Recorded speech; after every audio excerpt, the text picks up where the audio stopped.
I'm Mary Rappaport with the Virginia Egg Council, and I'm talking today about eggnog.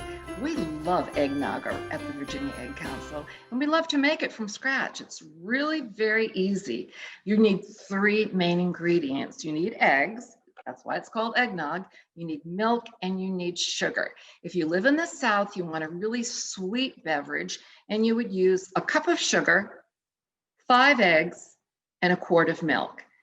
Anywhere else in the world, and you want eggnog instead of boiled custard, you would use 6 eggs, a fourth of a cup of sugar, and a quart of milk.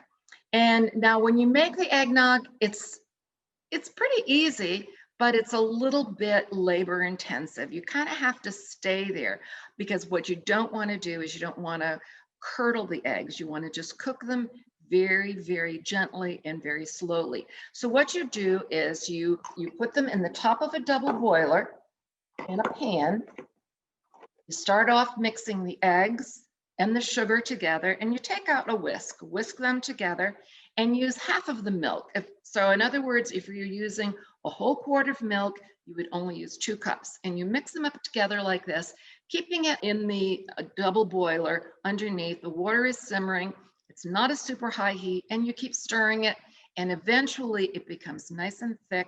It'll coat these tines of the whisk, and you know that it's done. At that point, you put the rest of the milk in, and you season it with vanilla and cinnamon and some nutmeg. Those are the 3 flavorings: vanilla, cinnamon, and nutmeg.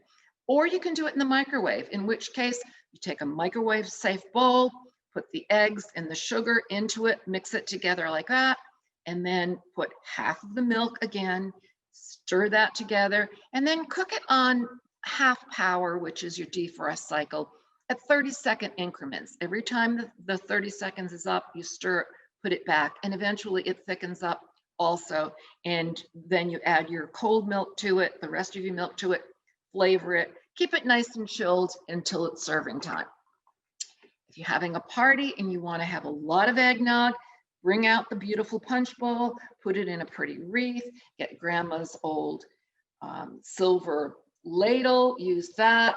And to keep it nice and cold, what my suggestion is to put ice cream in it.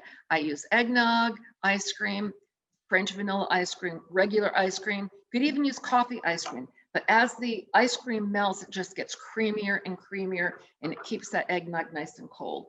Get yourself a nutmeg grater, because when you flavor it with the nutmeg, fresh nutmeg, the aroma is just fabulous. If you don't have a party and you just want to have some up for the family, maybe take out that pretty crystal pitcher that you've had tucked away. Maybe it's grandma's old pitcher. Put a bow on the side of it with a candy cane and serve it in the middle of the table like that. If you are uncertain about what to serve it in, you don't have to have eggnog cups. You can use anything that you happen to have in the house that's pretty. These are crystal old-fashioned glasses. They make a very nice container for eggnog.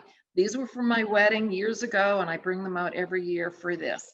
You can use a pretty wine glass. This is a red wine glass I like to use sometimes. This is a sparkly liqueur glass. That's a good idea. If you want to have just eggnog shooters, maybe put a bunch of tiny little liqueur glasses out like this. Or in this case, I have a collection of espresso cups, and I would put my espresso cups out like that, and folks can have just a small amount, because if you're using a milk that is high in fat, like either half and half or whole milk, it's going to be a little bit caloric. So that's why you have small amounts of it. This is what I like to do also. I like to have little things to stir it with, and you can use candy canes here, or you can use cinnamon sticks like this. That's kind of fun for the kids. And you can garnish it with all kinds of things. I've crushed up some candy canes here. This is a great garnish that you can use for the children. Again, the nutmeg, or even sprinkle some cinnamon on top. That's a very nice thing.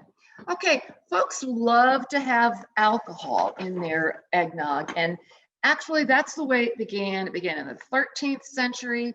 The monks would serve a beverage called posset, and they had it was like a hot eggy drink with ale in it. So that's why we've always put alcohol. Many people put alcohol in it. And so what I would do in a case like that is I'd take a tray and I would put the different kinds of alcohol that you would possibly serve: brandy, a dark rum, maybe some rye whiskey or bourbon. Have those. You could even put bows around them and label what they are if you want to. And then keep a shot glass handy so folks don't overdo. Another reason to not have it in the eggnog itself, the alcohol, is because we don't want children getting into that, number one. And then a lot of people just want the eggnog. They don't want the alcohol into it. What happens after the holidays when you have leftover eggnog? Well, homemade eggnog is not going to last like store-bought eggnog. That will last almost till Valentine's Day. But homemade eggnog, because it has no preservatives in it, is not going to last that long. So you're going to want to use it right away. Here's an idea. This is eggnog bread. It's a quick bread that I put the eggnog in here in place of the milk that's called for, used up some of the leftover cranberries that I had, and I even made an icing on the top with eggnog. Or if you're like me and you love panettone, this is panettone. It's a wonderful bread that's out that you see during the holidays. Slice up that panettone and make French toast out of it, or use any bread actually.